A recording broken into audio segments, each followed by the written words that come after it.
오늘 저녁에는 우리가 함께 봉독한 고린도전서 14장 1절부터 19절 말씀을 본문으로 예언과 방언이라는 제목으로 말씀의 은혜 나누기를 소망합니다.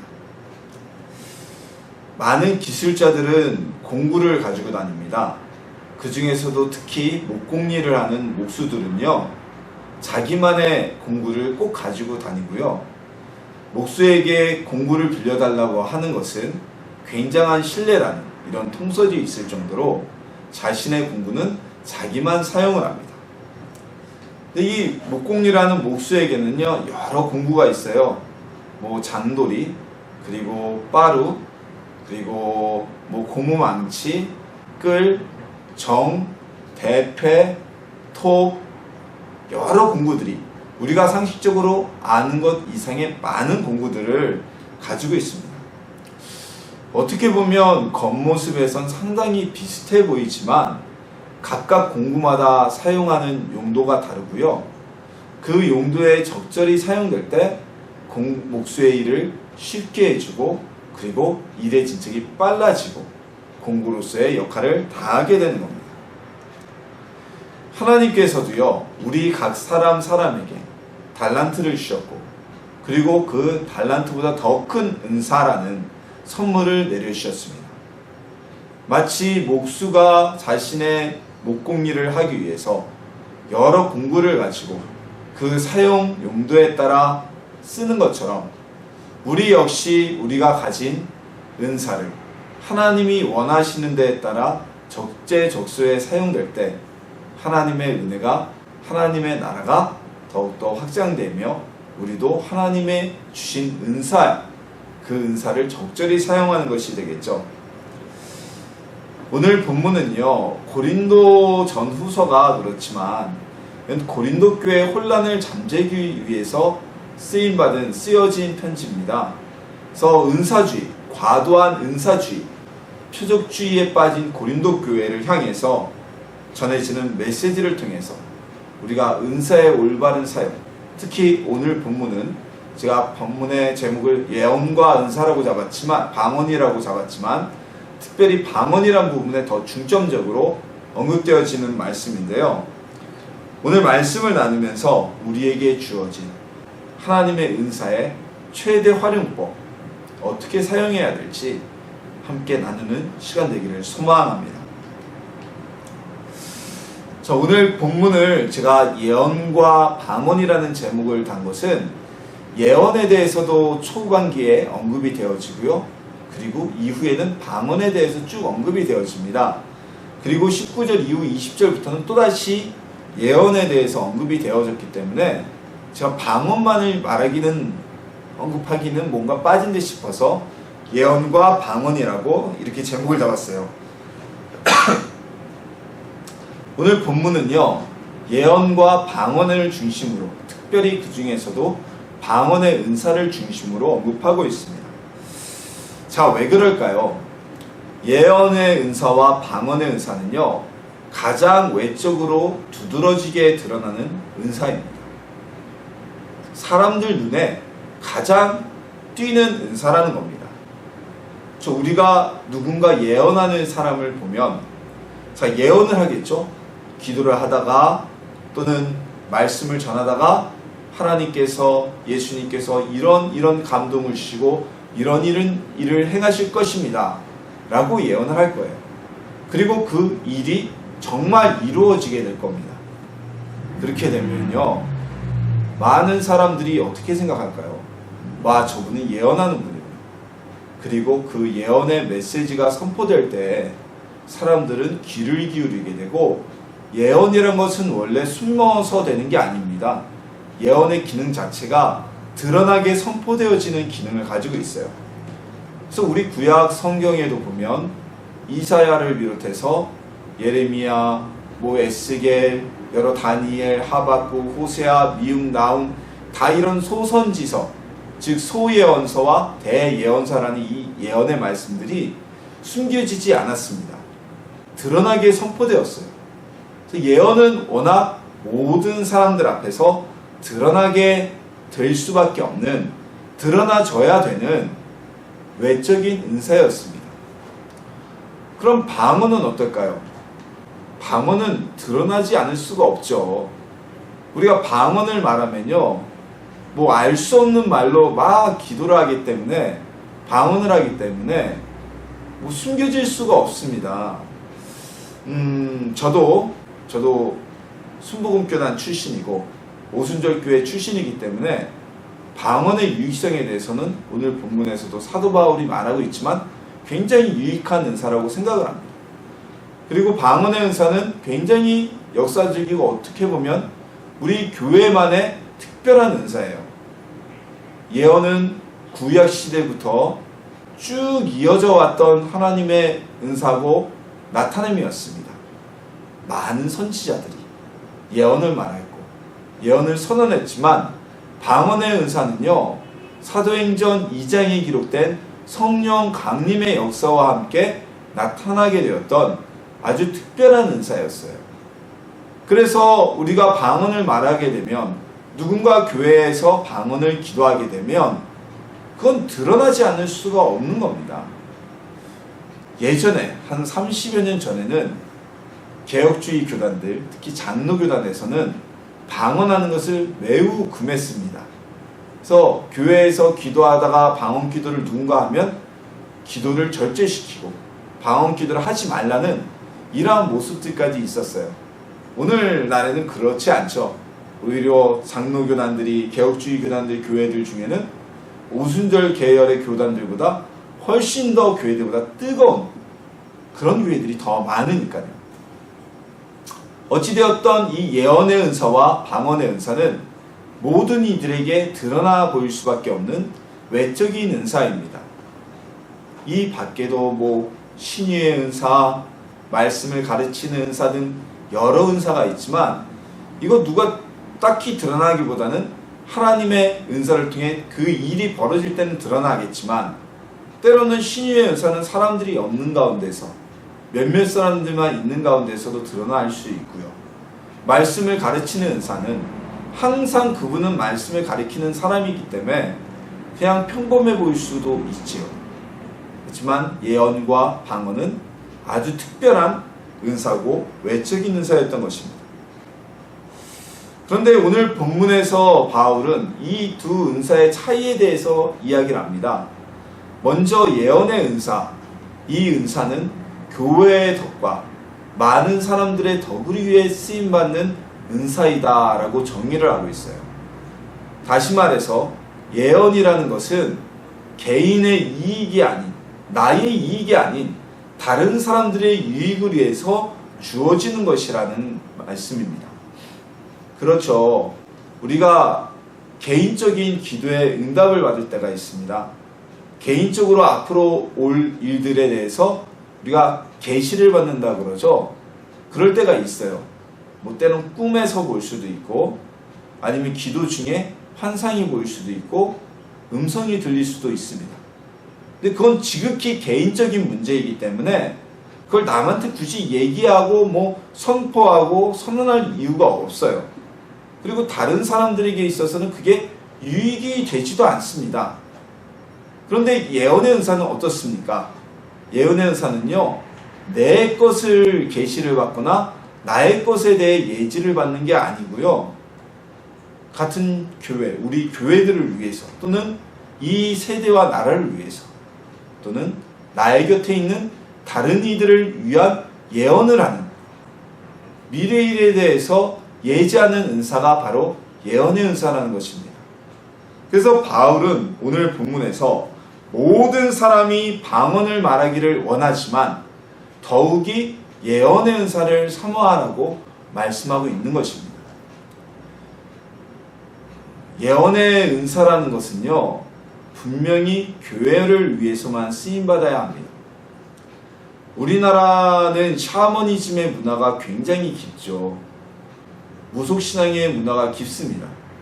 그래서 예언하면 사람들이 제일 먼저 떠올리는 이미지가 뭔가요?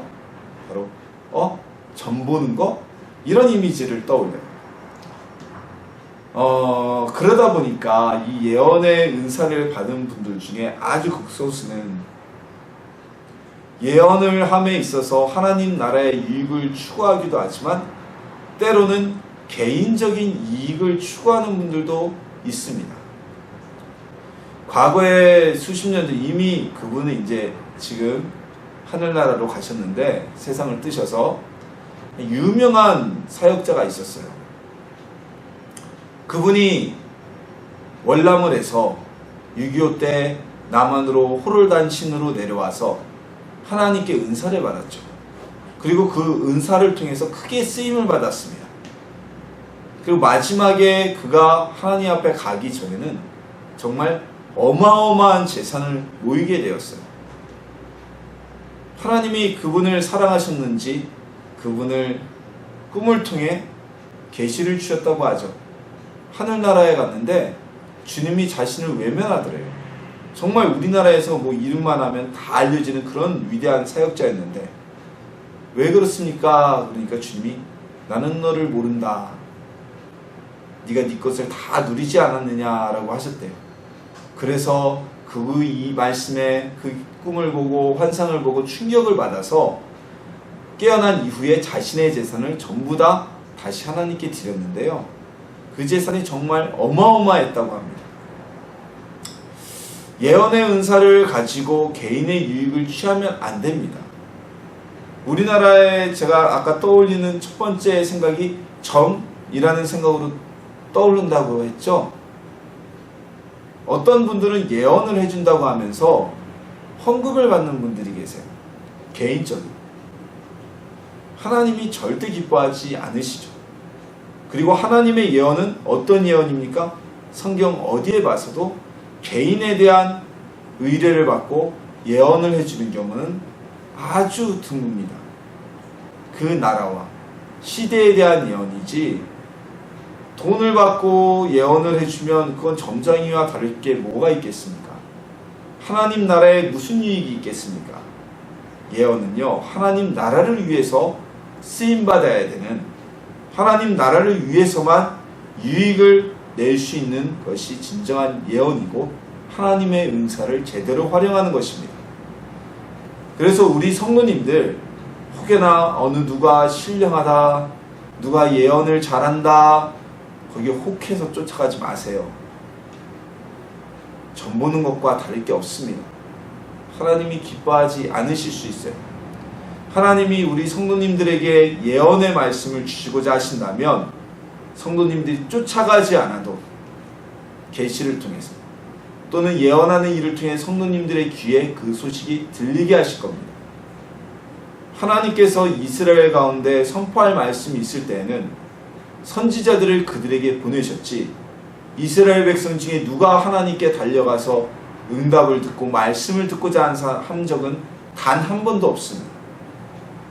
예언의 은사를 사모하되 왜 하나님의 나라를 위해서 쓰임받는 개인적인 은사가 아닌 교회 공동체와 하나님의 나라와 타인을 위한 은사이기 때문에 너무너무 귀한 은사이기 때문에 이 은사 받기를 사모할 때 그 은사는 하나님의 나라를 위해서만 쓰여져야 된다는 사실을 꼭 기억하시길 소망합니다.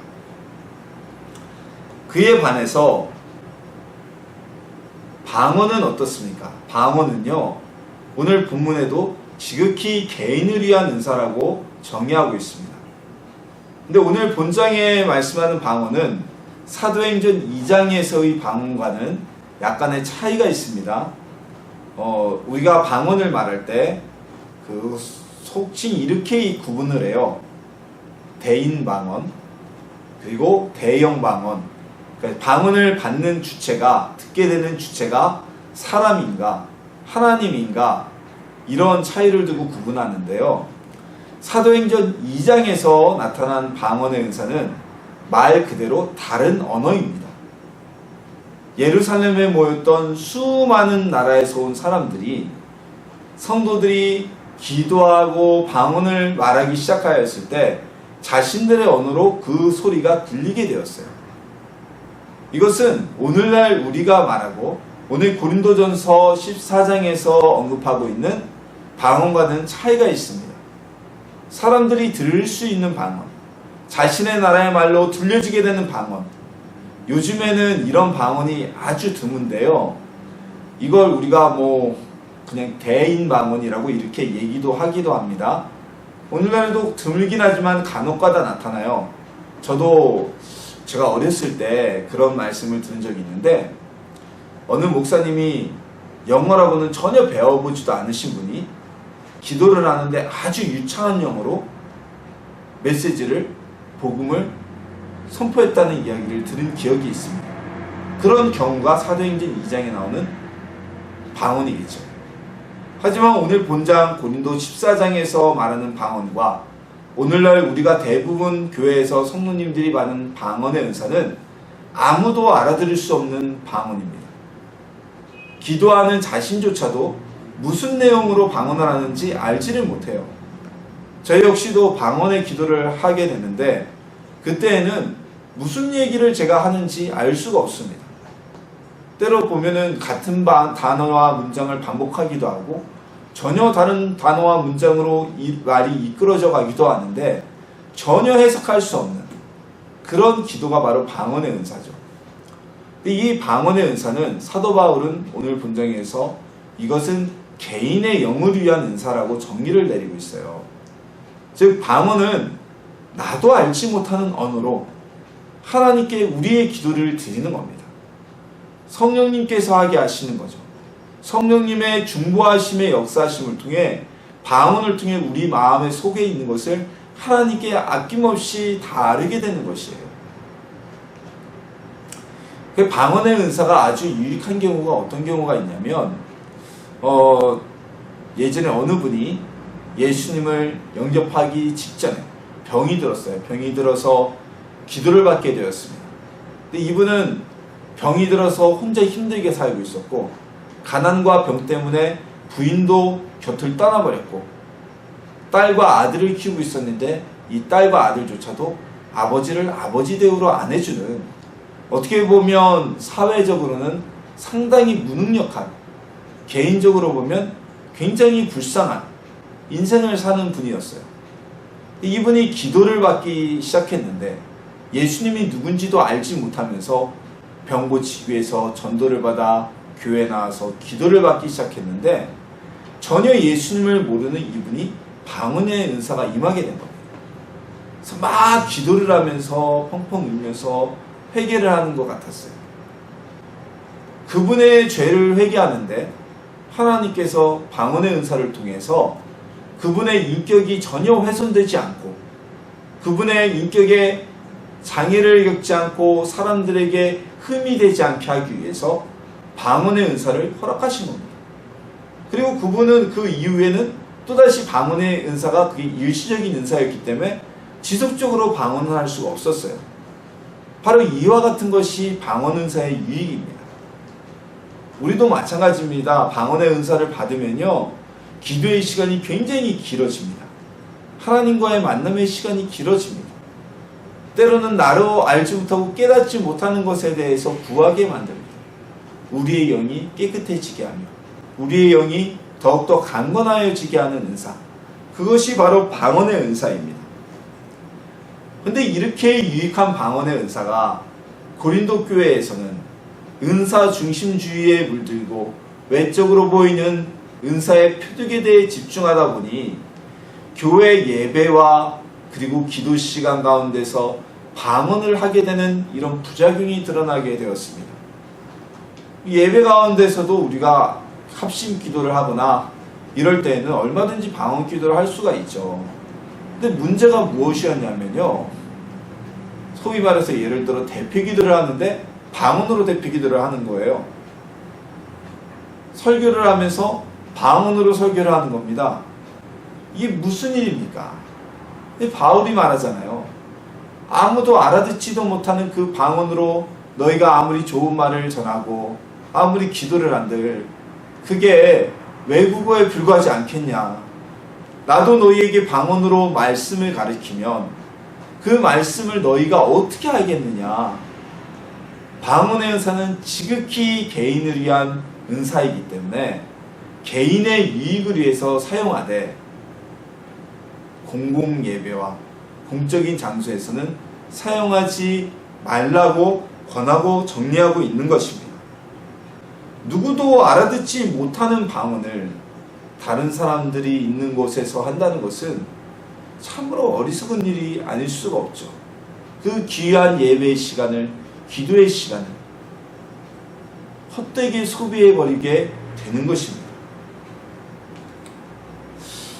자, 이렇게 보면 우리가 은사를 사용할 때 어떻게 은사를 사용하느냐, 즉 은사를 받는 것도 중요하지만 하나님이 주신 은사를 어떻게 사용해야 될까, 이것도 매우 이게 더 중요할 수도 있다는 것을 우리에게 알려주고 있습니다.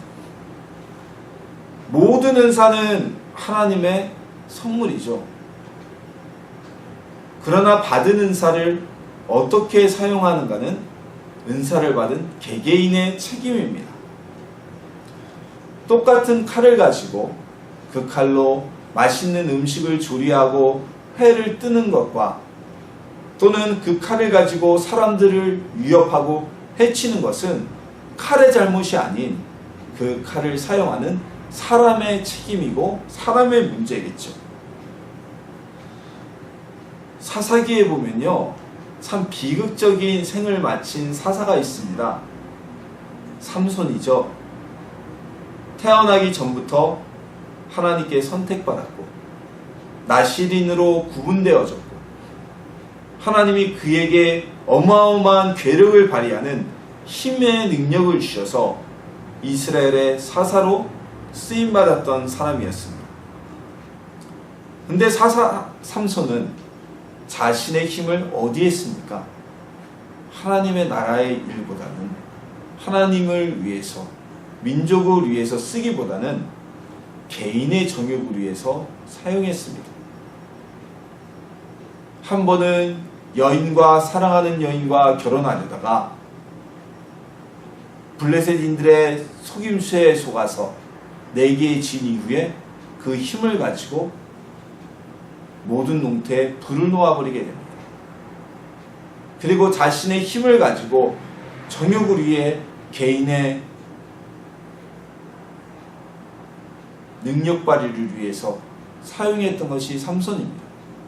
성경을 보면요, 사사기를 보면 삼손의 기사에서는 민족들을 구하기 위해서 그가 힘을 쓴 내용이 거의 나타나지 않습니다. 대부분 개인적인 문제로 인해 또는 개인적인 감정으로 인해 하나님이 주신 그 은사를 활용하게 됩니다. 결국은 어떻게 됩니까? 삼손은 어마어마한 은사를 받았음에도 불구하고 그 은사를 적절히 사용하지 못하였기 때문에 두 눈이 뽑히고 블레셋인들에게 조롱거리가 되어서 그들과 함께 생을 마치게 되는 비참한 최후를 겪게 됩니다. 이스라엘의 초대왕이었던 사울도 마찬가지죠. 사울이 처음에는 매우 겸손하고 순종적인 사람이었습니다. 아버지의 잃어버린 나귀를 찾기 위해서 3일이나 되는 길을 포기하지 않고 달려왔던 사람이 사울이었어요. 하나님이 그에게 이스라엘의 왕이라는 더할 수 없는 존귀한 은혜를 베푸셨습니다. 영적으로 말하면 은사를 받은 거죠. 근데 사울은 자신이 받은 그 왕위를 어떻게 사용합니까? 민족과 하나님을 위해 사용하기보다는 자신의 권력과 힘을 위해서 그 자리를 사용하게 됩니다. 결국 사울은 전쟁터에서 이방인의 손에 죽임을 당하게 되자 스스로 자결하게 되고 그의 시신은 토막내어져서 성벽에 매달리는 굴욕을 당하게 됩니다. 사울이 차라리 왕이 되지 않았다면 그는 겸손한 모습 그대로 사람들과 하나님 앞에 사랑받는 사람이 되었을 것입니다. 자신이 놀라운 은사를 받았음에도 그 은사를 잘못 사용했기 때문에 사울은 비참한 최후를 맞게 된 것이죠. 우리에게 주신 하나님의 은사, 우리는 그 은사를 시기적절하게 사용해야만 합니다. 이 은사를 개인의 이익을 위해서 사용하면 절대로 안 되겠죠. 또한 나에게 은사가 주어졌다고 해서 오늘 고린도 전서에 기록된 고린도 교회 몇몇 사람들처럼 아무 때나 그 은사를 사용해서는 안 됩니다. 과거에 그런 일도 있었습니다. 요즘에는 뭐 단속도 심하고 해서 지하철 전도하고 이러시는 분들 많이 보기 힘들지만 어떤 분들이 지하철에서 전도하면서 노방전도 하면서 막 방언으로 전도하는 분들이 계셨어요. 그거 아니죠. 그건 전혀 오늘 고린도전서에 기록된 이 모습과 똑같은 겁니다.